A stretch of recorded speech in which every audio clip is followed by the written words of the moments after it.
Hello guys, আবার চলে এসেছি তোমাদের সামনে নতুন একটা ভিডিও নিয়ে। তো বাড়িতে ফিরে স্নান করে নিয়েছি আর ব্রেকফাস্টও হয়ে গেছে আমাদের।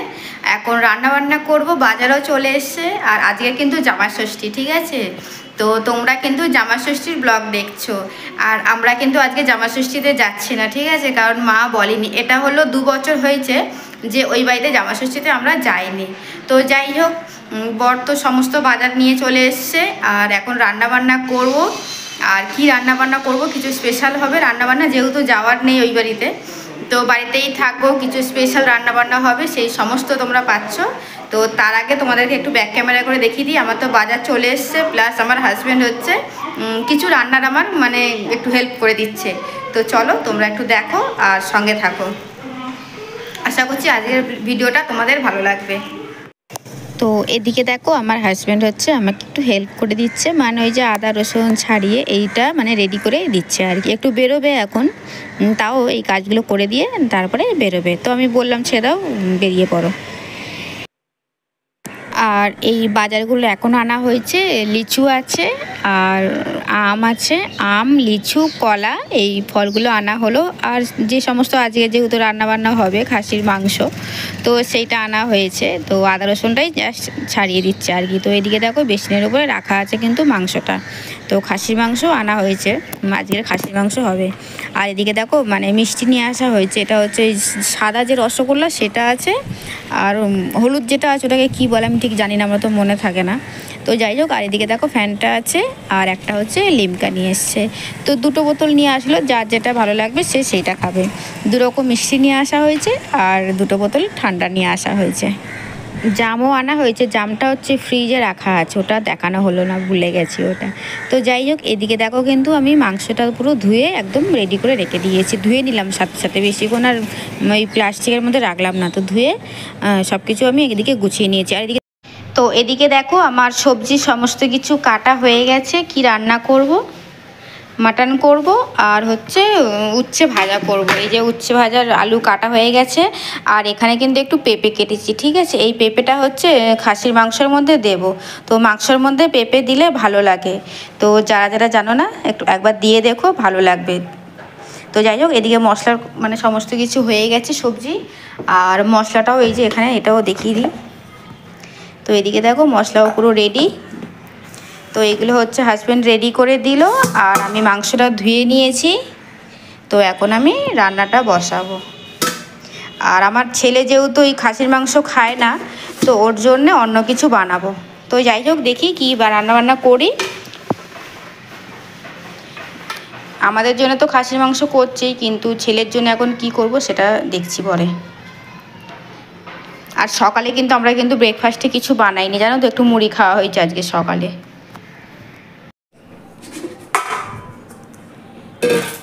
মাংসটা আগে আমি প্রেশার কুকারে সিটি মেরে নেবো। আগে নুন দিয়ে এটা সিদ্ধ করে নেবো, নিয়ে তারপরে মশলা কষে বানাবো। তো আমি এইভাবে বানাই, মশলা এর মধ্যে মেখেও বানানো যায়, কিন্তু আমি আজকে এইভাবেই বানাবো, ঠিক আছে? আর এর মধ্যে একটু নুন দেব আর পেঁয়াজ দেব, দিয়ে মাংসটা সিদ্ধ করে নেব। তারপরে মশলা কষে, যেমন মানে আলু ভেজে মশলা কষে যেমনভাবে দেওয়া হয় দেবো, কিন্তু মাংসটা আমি সিদ্ধ করে নেবো প্রেশার কুকারে দিয়ে। আর সিদ্ধর মধ্যে একটু পেঁয়াজ দেব আর নুন দেবো, জাস্ট, আর কিছু দেবো না।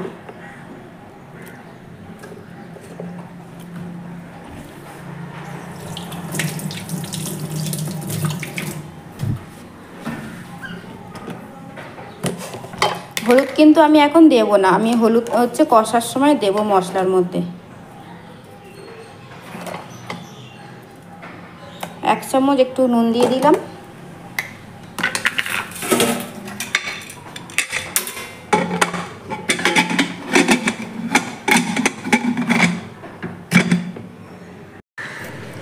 এই ওপরে জানো তো পাখি হচ্ছে বাসা বেঁধেছে, তো ওই শালিক পাখির বাসা করছে, ঠিক আছে? তো আমি ওপরে দেখছিলাম ওটা, তো ওই জন্য ভাবলাম যে এটা একটু হাত বাড়িয়ে মুছেই নিই, কারণ ওপরে যেহেতু উঠেছি আমি চেয়ারে দাঁড়িয়ে দেখছিলাম, সেই জন্য আমি একটু সামনাসামনিগুলো একটু মুছে নিচ্ছি আর কি, মানে রান্না করি একটু ধুলো ধুলো পড়ে, তো যেহেতু উঠলাম তো ওই জন্য মুছে নিচ্ছি আর কিছু না।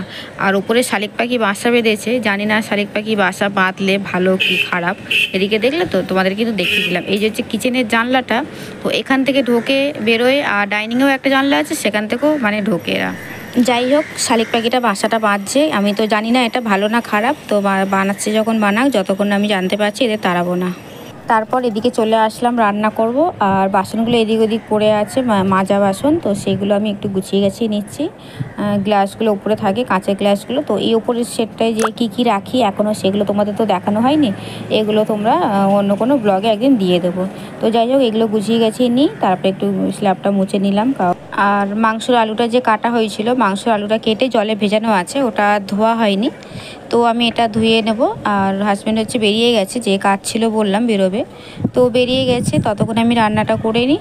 তো রান্না করে নিয়ে আর তারপরে আসলে মানে সাথে সাথে খেতে দিয়ে দিতে পারবো আর কি, এসে স্নান করে আর বসতে লাগবে না, তো ঝটপট আমি রান্নাটা করে নিই।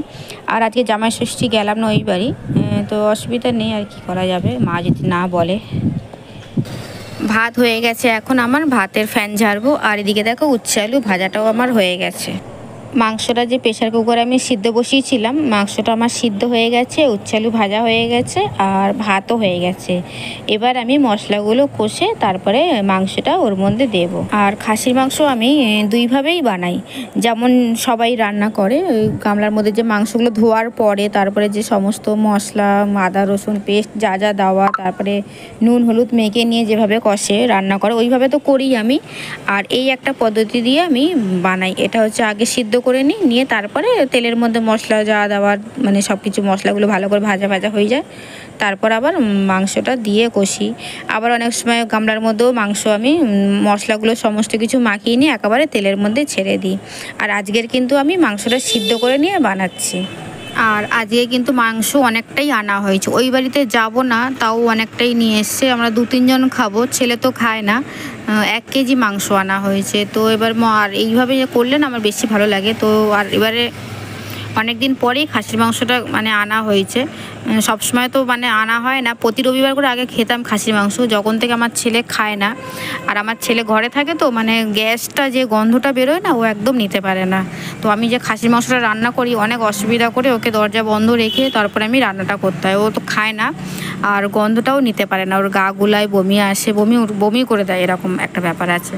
তো যাই হোক, আমি কিন্তু আলুটা আগে ভেজে নিলাম। আর আলু ভাজার সময় কিন্তু আমি মুরগির মাংস করি কিংবা খাসির মাংস করি, আলু যে ভাজি আলুর মধ্যে কিন্তু আমি একটু নুন আর একটু হলুদ দিয়ে ভাজি, তাহলে আলুর কালারটা বেশ সুন্দর আসে।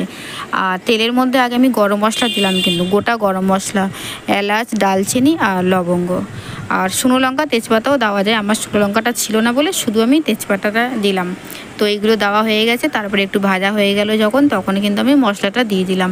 তো যাই হোক, এই রেসিপিটা তোমরা একবার ট্রাই করো, ভালো লাগবে আশা করছি।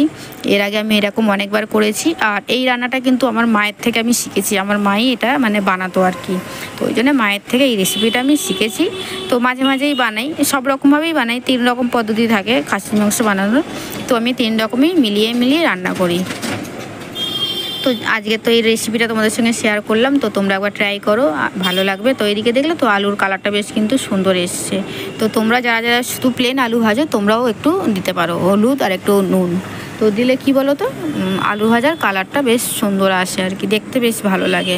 আর এই কষার মধ্যে আমি সব রকম মশলা দেব, আমি শুধু এর মধ্যে লঙ্কাটা দেব না, লঙ্কা চালা করা আছে দেখলেই তো প্লেটে, ওটা কিন্তু আমি এখন দেব না। কেন বলো তো, লঙ্কাটা দিলে না প্রচণ্ড ঝাঁঝ আসে, আর এই ঝাঁঝটা আমি একদম সহ্য করতে পারি না, আমার সর্দি টর্দি হয়ে যায়, হাঁচি আসে, প্রচণ্ড কষ্ট হয় আমার। তো ওই জন্য আমি যখন লঙ্কাটা দেওয়ার হয় আমি একদম পুরো লাস্ট ফিনিশিংয়ে লঙ্কাটা দিই, যাতে কোনো ঝাঁঝ না বেরোয়। আর এখন কিন্তু আমি টক দই দিলাম, ঠিক আছে, যখন আমি মশলাটা আমি মাংসর সাথে ম্যারিনেট করি তখন টক দইটা দিই। এখন যেহেতু আমি আগে মাংসটা সিদ্ধ করে নিয়েছি, তো ম্যারিনেট তো করার কোনো ব্যাপারই ছিল না, সেই জন্য আমি তেলের মধ্যে যেমন মশলাগুলো কষে নিচ্ছি ওর মধ্যেই টক দইটা দিয়ে দিলাম। আর খাসির মাংসতে টক দই দিলে ভালোই লাগে। তো যাই হোক, রেসিপি তোমাদের সঙ্গে শেয়ার করলাম। আর দেখলে তো এদিকে কাঁচা লঙ্কা কিন্তু এখনও রাখা আছে, আমি এখন দেবো না, একদম লাস্ট ফিনিশিংয়ে দেবো। মাংসটা আমি দিয়ে দেবো। মশলা আমার কষা হয়ে গেছে, যতটা যেরকমভাবে কষাচ্ছিলো কষা হয়ে গেছে। লাস্টে একটুখানি জল দিলাম, ওই যে মশলা করেছিলাম না যে বাটিতে, তো বাটিতে লাস্টে যে মশলাটা লেগেছিলো তার মধ্যে একটু জল দিয়ে দিলাম। আর আমার কিন্তু মাংস পুরো রেডি। আর হাজব্যান্ডকেও আমি কিন্তু খেতে দিয়ে দিয়েছি, জানো তো। তো আগে তো মাংসটা সিদ্ধ করেই নিয়েছিলাম, তোমরা দেখলে। তারপরে তো কষলাম, যাবতীয় যতটা পরিমাণে যা মানে মশলা যা কিছু দেওয়ার ছিল দিয়েছিলাম, সেইগুলো তো তোমাদেরকে দেখালাম। তো তরকারিটা যখন ফুটে গেছে তো নামিয়ে নিয়ে তোমাদেরকে দেখিয়ে দিলাম একবার। আর যেহেতু হাজব্যান্ডকে দিয়ে দিয়েছি খেতে, তো এখন আমিও খেয়ে নেব। আর এই রেসিপি কিন্তু আমি আগে অনেক দিন আগে অনেক পুরনো মানে একটা ব্লগে আমি দিয়েছিলাম, ঠিক আছে। তো রেসিপিটা আমি আরও একবার দিয়ে দিলাম, তোমরা যারা যারা জানো না, তো নতুন তোমাদের কাছে মনে হচ্ছে রেসিপিটা, তো তোমরা একবার ট্রাই করে দেখতে পারো, বেশ ভালোই লাগবে। সব রকম তো নিজের একটা আইডিয়া দিয়ে সবাই রান্না করে, তো এই পদ্ধতিতে দিয়ে একবার রান্না করে দেখো, আশা করছি ভালো লাগবে। তো এখন খাওয়া দাওয়া সেরে নিই, আবার দেখা হচ্ছে বিকালে, ঠিক আছে। আজকের বিকালে আমি আবার পায়েস বানাবো। সকালে হাজব্যান্ডকে বলেছিলাম, মানে আগের দিনকেই বলেছিলাম যে ওই বাড়িতে যাওয়া হচ্ছে না, তো কী হয়েছে, তো তোমার যা যা খাওয়ার ইচ্ছা আছে, যা যা বাজার করার আছে তুমি নিয়ে আসো, আমি রান্না করে মানে তোমাকে খাওয়াবো আর কি। তো মাংস নিয়ে এসে 1 কেজি, আমাদের 1 কেজি আনা হয় না, 800 এরকম আনা হয়। তো এবারে 1 কেজি আনা হলো। আর তারপরে আমি বিকালে কিন্তু পায়েসও বানাবো। আর এটা হচ্ছে ডালিয়া। তো এই ডালিয়াটা হচ্ছে আমার ছেলের জন্য বানালাম, আর এটা কিন্তু পরে বানালাম, জানো তো। আমরা খেয়ে দিয়ে একদম পরিষ্কার করে নিলাম, তারপরে ওর জন্য বানালাম। ওইভাবে দেখলে না ও খেতে চায় না, প্রচণ্ড ঘৃণা পায়। আর আমাদের যে খাওয়া দাওয়া হয়ে গেছে, তো এখনও কিন্তু অনেকটাই তরকারি আছে। এদিকে দেখো প্রেশার কুকারে হচ্ছে এই তেজপাতাগুলো কিন্তু আমি বেছে রেখে দিয়েছি, কারণ জল ঢালার পরে যে ফুটে গেছিলো না, তখনই আমি তেজপাতাগুলো তুলে নিয়েছিলাম, কারণ কারোর প্লেটে পড়লে না সে খাবে না আর কি। তো এদিকে দেখো এখনও অনেকটাই কিন্তু তরকারি রয়ে গেছে, কত খাবো বলো 1 কেজি মাংস। তো যাই হোক, এদিকে দেখো ভাতও রয়ে আছে, কিন্তু ও তো ভাত খাবে না, ওর জন্য আমি ডালিয়া বানালাম। আমার ছেলে আবার ডালিয়াটা খেতে ভালোবাসে। আর এটা হচ্ছে ইভিনিংয়ের ভিডিও দেখছো তোমরা। হাজব্যান্ড তো বেরোবে, তো ওই জন্য আমি মানে বিকাল টাইমটা আমাদের এমনি ফল খাওয়া হয়, তো এখন এই আমগুলো কাটলাম, আম লিচু, তো খেয়ে উনি এখন বেরোবে। আর তারপরে উনি চলে যাওয়ার পরে এখন আমি পায়েসটা বানাচ্ছি। ওই যে তখন বললাম না দুপুরবেলা যে আজকে পায়েস বানানো হবে, তো আমার হাজব্যান্ড হচ্ছে পায়েস খেতে ভালোবাসে। আর আমি বলেইছিলাম তোমার যা যা খাওয়ার আছে তুমি নিয়ে আসো বাজার করে, আমি বানাবো। তো এখন পায়েসটা বানাচ্ছি। তো আর একটা দিদিভাই, কবিতা কাকুলি দিদিভাই আমাকে কমেন্ট করেছে যে প্রথম তোমার ভিডিও দেখলাম, নতুন বন্ধু হলাম, বন্ধু হওয়ার আমন্ত্রণ রইল। হ্যাঁ দিদিভাই, আমি তোমার বন্ধু হলাম।